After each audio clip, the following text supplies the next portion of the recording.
The next morning, after listening to her best friend's advice, Mirable finally decided to go back home. But when she arrived, the house was already filled with panic. Her mother was moving from one room to another, searching anxiously. Annable sat with her phone, calling Mirable again and again, her face filled with worry. And Mr. Desmond, though in his office, couldn't concentrate. His mind was restless, wondering where his daughter could be. The moment Mirable stepped into the house, her mother rushed toward her. "Mirable, my child," she cried, pulling her into a tight hug. "Where have you been? I've been looking everywhere for you. You kept me so worried." Tears filled her eyes. "I'm so sorry, my child, forgive me. I wasn't able to protect you. That was all it took." Mirable broke down. "Mom," she sobbed, tears streaming down her Mama, face. "I I don't don't understand why understand I why can't make my own choices." Her voice I trembled. wouldn't have "I left wouldn't the have left house the house if if Dad Dad had just listened to me. She wiped her tears, her voice becoming stronger. "I don't like nursing. I don't want to be a nurse. I only want to be a model, that's where my dreams are." Her mother held her face gently. "I understand, my child," she said softly. "I will talk to your father." Then she looked at her seriously. "But promise me, you won't leave the house like that again." Mirable nodded slowly. "Yes, Mom. I promise." "Good," her mother said, forcing a small smile. "Now go upstairs and freshen up. When your father comes back, I will speak to him." Annable was sitting on the bed looking worried. The moment she saw Mirable, she stood up quickly and rushed toward her, hugging her tightly. "Why did you scare us like that?" Annable said, her voice shaking. "We were all worried, especially Dad. He was really worried about you." Mirable didn't reply. She gently pulled away and sat down on the bed, lost in her thoughts. What will Dad say this time? But deep down, she had already made up her mind. This time she was ready for anything. Not long after, Mr. Desmond received a call from his wife. "Mirable is back." Without wasting a second, he rushed home. He didn't stop in the living room. He didn't speak to anyone. He went straight to her room. "Mirable," he called as he pushed the door open. She looked up. Immediately she saw it, the anger in his eyes. But this time, she didn't look away. She was ready. Before she could say anything, "How dare you leave this house?" he snapped. His voice was loud, filled with rage. "And where did you sleep? In a man's house? Is that what you want? Is that the kind of life you want because you want to be a model?"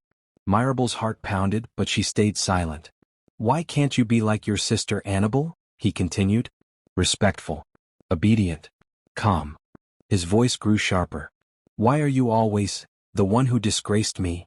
Before Mirable could say a word, he snapped again. "For that, Mirable, you are grounded." His voice echoed in the room. "And not just that, all your allowances are withdrawn. You will not have access to any money again, not even your own bank account." He turned and stormed out angrily. Silence filled the room. The words hit her like a heavy blow. Mirable slowly fell to her knees. Her mother and Annable stood there, shocked, tears rolling down their faces. They didn't know what to say, or what to do. They both rushed to her and held her tightly.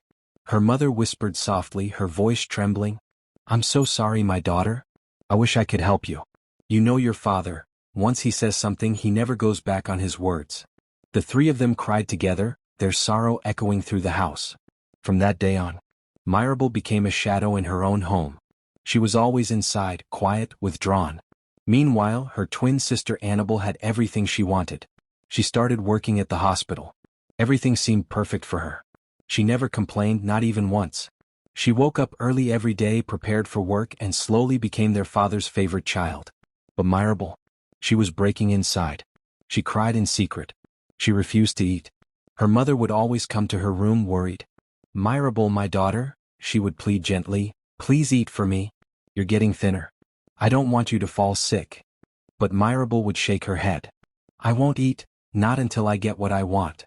Her mother would sigh, helpless, and quietly leave the room. Yet even with all the punishment, Mirable never gave up. She still went online secretly, searching for modeling opportunities. She kept posting pictures, hoping, just hoping, that one day someone would notice her. She held on to her dream tightly. "One day, my family will see what I see in myself," she thought. "They will believe in me. I promise myself that." One evening, when Annable returned from work, Mirable looked at her and asked softly, "How's work going, sis? I hope you're enjoying it." Annable forced a smile. "Yes, I am, At least I'm not locked up inside like you. Her words were sharp. I think you should just obey Dad so you can be free. Mirable looked at her sister quietly. She said nothing. But something changed inside her. That night, her phone buzzed. She quickly picked it up. It was a message from a friend on Instagram. I have a place where you can do modeling training, if you're ready. Let's meet at a restaurant. Mirable's heart skipped. Excitement rushed through her, but she quickly hid it. She didn't want anyone to suspect anything. Then suddenly, reality hit her. I'm grounded, how will I leave the house? Her mind raced, then she remembered Annable's words. Just obey Dad, so you can be free. Immediately, Mirable stood up and walked to her father's room. She knocked softly. Dad? She called in a low voice. He glanced at her but said nothing. Dad? She called again. This time, he slowly lifted his eyes to look at her. Mirable swallowed hard. Dad, I'm sorry for disobeying you. Please forgive me. She took a deep breath. I'm ready to obey you now. I will work as a nurse. Her father stared at her for a moment. Slowly, he stood up from his seat. Mirable, are you sure of what you're saying? Yes, Dad. I'm sure, she replied. Then she added carefully, but I don't want to work in the same hospital as my sister. I need a different hospital so we can both learn properly. Her father frowned slightly. We always play when we're together, she continued quickly. It will make us lose concentration. Her father looked confused, but also a little suspicious. Mirable, he said in a low, deep voice, Ruth Hospital is the best place for you to learn and work. Mirable shook her head. I know, Dad, but my friend just introduced me to another hospital. It's very good. People are even recommending it on social media. He narrowed his eyes. All right then, what's the name of the hospital? Mirable froze. Her heart skipped. What do I say? It's. She hesitated for a second. Evergrace, Dad. Yes, Evergrace. Her father stared at her. Are you sure? Because I've never heard of that hospital before. Mirable nodded quickly. Yes, sir. There was a short silence. Then he sighed. All right, if you say so. When do you want to start? Tomorrow. Tomorrow? He repeated, surprised. Yes, Dad, she said, twisting her fingers nervously. All right. I'll drop you and your sister there. No, she said quickly, then corrected herself. I mean, you don't have to, Dad. My friend works there too. I'll meet her at the junction tomorrow. He looked at her carefully. Mirable, are you sure? Yes, sir, she replied quickly. He nodded slowly. All right then. Mirable turned to leave. Wait, he said. She froze. I need to see the hospital I'm sending my daughter to, and also speak with the manager. Her heart jumped. Okay, sir, she said, trying to stay calm. The next morning, Mirable woke up very early and began to prepare. Annable did the same. Mirable, Annable called, surprised. Why are you up so early? Mirable said nothing. Will you just mind your business? She snapped. I don't have the strength to talk this morning. Annable raised an eyebrow. And why are you wearing a nursing uniform? She paused, then smirked slightly. Wait, don't tell me what I'm thinking is true. She stepped closer. Are you finally back to your senses? You've decided to obey Dad now? Mirable stopped for a moment, then slowly turned to look at her sister. Annable laughed. But Mirable, she already knew what she wanted. She ignored her sister and continued dressing quietly. When Annable wasn't looking, Mirable packed her bag carefully, hiding a different outfit inside her handbag. Soon both girls went downstairs. As usual, their father was already waiting. Good morning, my pretty princesses, he said. Good morning, Dad, they both replied. Their mother turned and froze. She was shocked to see Mirable in a nursing uniform. Oh my God, bless you, my daughter, she said happily, pulling her into a hug. Thank you for listening to us. Mirable forced a smile. Before her father could say anything, she spoke quickly. Mom, Dad, I have to go now. My friend is already waiting for me. And just like that, she left the house. Her mother looked confused. Why did she leave alone? Aren't you dropping her? She asked her husband. Mr. Desmond shook his head. No. She's working at a different hospital. A different hospital? Her mother asked. Yes. Evergrace Hospital. Mrs. Elizabeth frowned. That name sounds strange. Annable stood quietly. Something didn't feel right. I don't think Mirable is going to any hospital, she thought. But she wasn't completely sure yet. Meanwhile, Mirable arrived at her friend Faith's house. Faith opened the door and was shocked.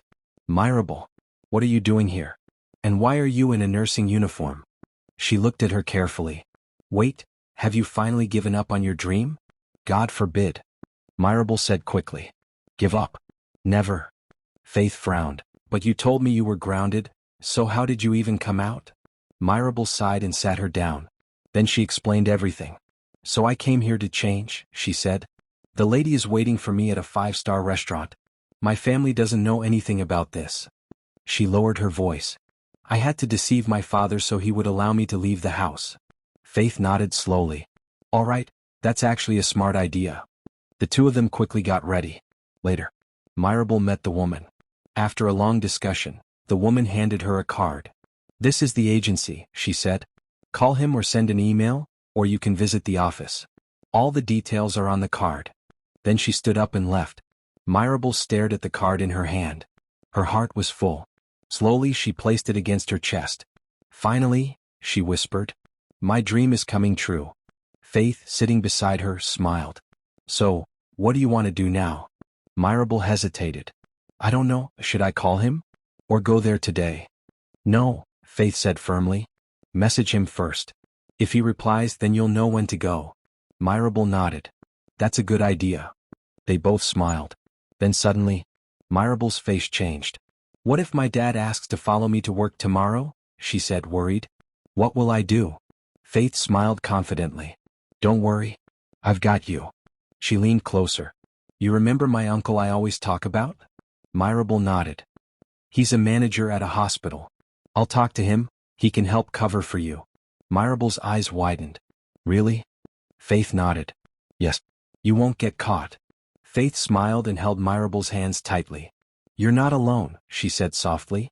We are in this together. Mirable smiled, her eyes filled with gratitude. Thank you so much, Faith. I don't know what I would do without you. Faith nodded. So, what time will you be going home? Mirable thought for a moment. As a nurse, I should be back by 6 p.m. Annable usually comes home around that time. Then she added, but first, I need to prepare myself. She picked up her phone and began watching videos, health lessons, hospital routines, anything that could help her act like a real nurse. If Dad asks me anything, I need to at least sound like I know something, she said. She spent hours watching, learning, and memorizing. Later that evening, Mirable arrived home. But immediately she stepped inside, she heard loud voices. Shouting. Her heart skipped. What is going on? She whispered. Why is Dad shouting? Fear gripped her. What if they found out? Her chest tightened, but she forced herself to stay calm. Slowly she walked inside. The noise was coming from her father's room. As she got closer, she realized. It was Annable. Mirable rushed in. What's happening? She asked, her voice shaking. Why is Dad shouting at Annable? Her mother turned to her, her face full of worry. My daughter, she said sadly, your father got a call from the hospital. Mirable's heart pounded. What call? Annable has not been performing well at work, her mother continued. She refuses to learn, and today, she paused, struggling to say the words. Today she almost killed a patient by giving the wrong injection. Mirable froze.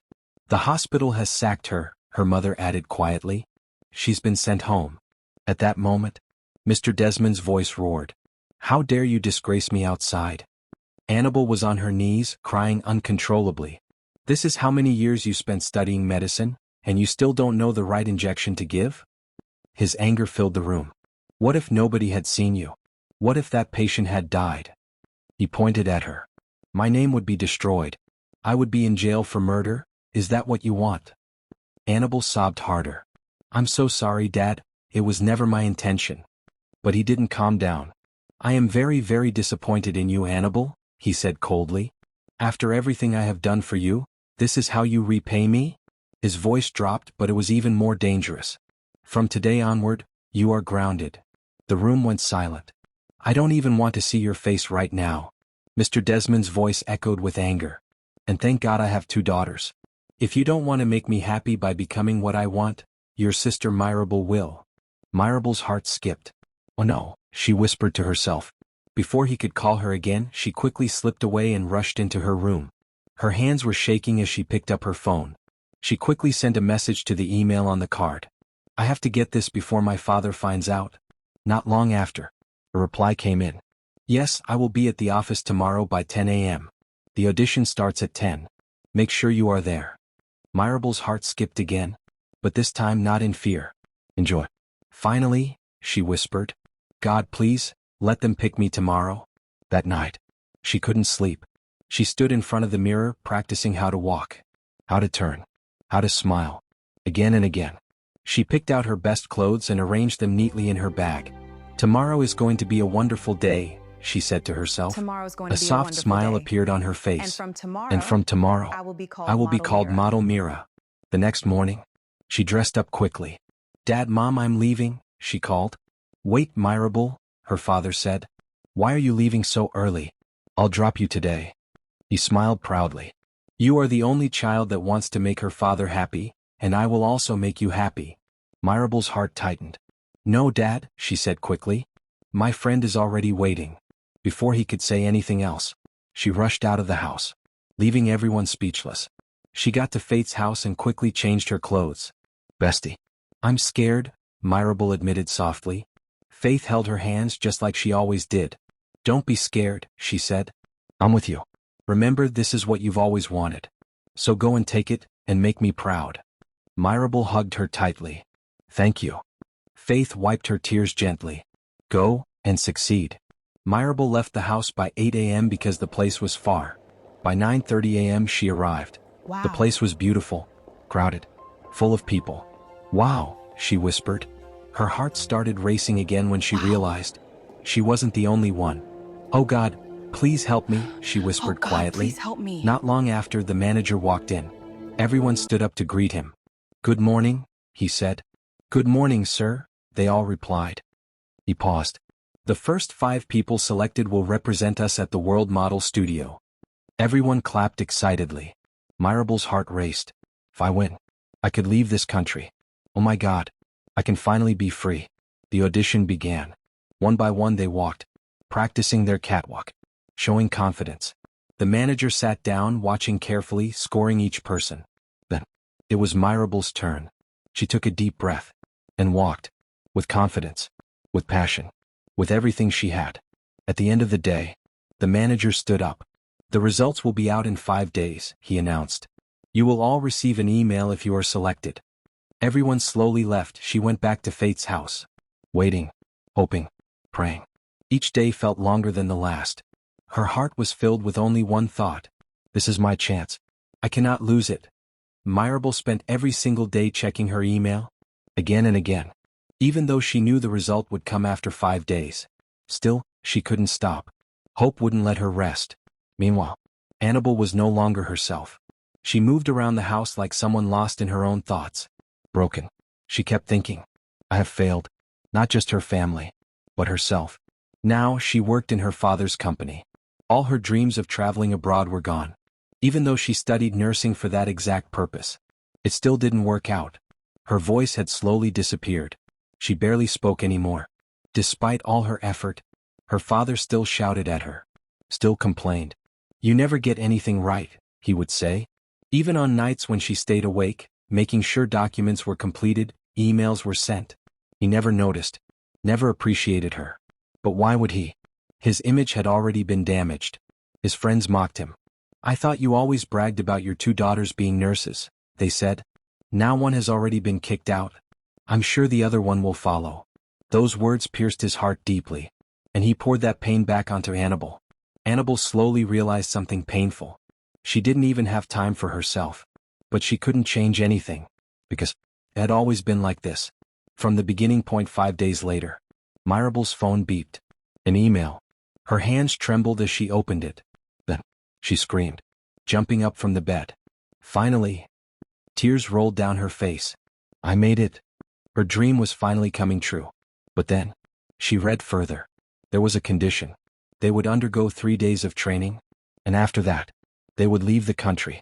Her smile slowly faded. How will I tell my father? That night, Mirable went to meet Faith's uncle. She begged him, please, help me. Tell my father I have hospital practicals, that I'll be staying there for 3 days. The man hesitated, but eventually agreed. He called her father and explained everything, though Mr. Desmond was still suspicious. He had no strong reason to refuse. "Mirable," he said, "is there no way you can come back home daily? I can drop you." "No, Dad," she replied quickly. "It's an all-day practical, morning till night." He sighed. "All right." But deep down, he wasn't fully convinced. Annable watched silently as Mirable packed her bags. "Mirable," she said softly, "I think nursing is really your calling." She gave a small, sad smile. "You're even happy to stay in the hospital, but me? I can't even stand the sight of blood." Mirable forced a smile and nodded. But inside, she felt guilty. The next morning, Mirable left the house before anyone woke up. She went straight to Faith. "Faith," she called excitedly. "I got in." Faith screamed and hugged her tightly. "I'm so happy for you. I knew this day would come." Mirable held her back. "Thank you for everything. I'll miss you." "I'll miss you too." They hugged one last time, both in tears. But this time, tears of joy. Mirable joined the other selected candidates. 5 of them. They were welcomed and treated well. Training began immediately. They were taught posture, confidence, balance, how to walk like professionals. Mirable was a fast learner. She practiced harder than anyone else. Even when others were sleeping, she stayed up, perfecting herself. She wasn't going to lose this chance. Finally, the last day came. They left the country. Mirable looked out the window, her heart filled with excitement. "This is it. My new life begins now. Back home." Her father grew worried. "Mirable hasn't returned. Something didn't feel right. Today makes it 4 days," her father said. Panic filled the house. They kept calling Mirable's phone, but it was unreachable. Annable, however, wasn't too worried. She believed her sister would be fine, wherever she was. "I hope she's okay," she whispered to herself. After 3 more days of searching, Mr. Desmond finally gave up. "I knew there was something fishy about that girl," he snapped. "From today I disown her. She should never come back to my house again." His wife broke down in tears. "That is why I needed a male child," he shouted angrily. "Female children are always useless." His words cut deep, but no one could speak. Meanwhile, the big day had arrived. The World Model Studio was filled with people. Cameras everywhere. Audiences watching from different countries. The atmosphere was intense. When it was Mirable's turn, fear filled her heart. Her legs felt weak. But she closed her eyes briefly and told herself, "I must win. If not for anything, then to prove to the world that dreams cannot be denied, only delayed." Back home, Faith was watching from the TV. "Mirable, you can do it," she cried, tears in her eyes. At that same moment, one of the workers in Mr. Desmond's company saw the show. She screamed, "Isn't that Mirable?" She ran straight to his office. "Sir, you need to see this." Mr. Desmond looked at the screen and froze. His eyes widened. Mirable?" He stepped closer. "My daughter, on World TV?" Tears slowly filled his eyes. For the first time, he cried, not out of anger, but regret. "I've been a bad father." Annable was scrolling through her phone. Then suddenly, she saw it. "Oh my God," she screamed. "Mom, look, it's Mirable." Her mother rushed over, covered her mouth in shock. "Oh my God, my child." Tears rolled down her face. Back at the competition, Mirable walked, confident, strong, unstoppable. Moments later, the result was announced. Mirable, she had won. She was crowned Best Model of the Year. The crowd erupted in cheers. She held the champion's cup, tears of joy streaming down her face. Her face was everywhere, on billboards, on brands, across the world. She became a global star. When she finally returned home, she went straight to her house. Her father saw her, and immediately fell on his knees, crying, "Forgive me, my daughter." Annable stood quietly in the corner, filled with regret. She had spent her whole life trying to please others, and lost herself in the process. Mirable looked at them, stronger now, different. She had finally become who she was meant to be. Moral lesson: always chase your dreams. Never give up on yourself. Dreams may be delayed, but they can never be denied.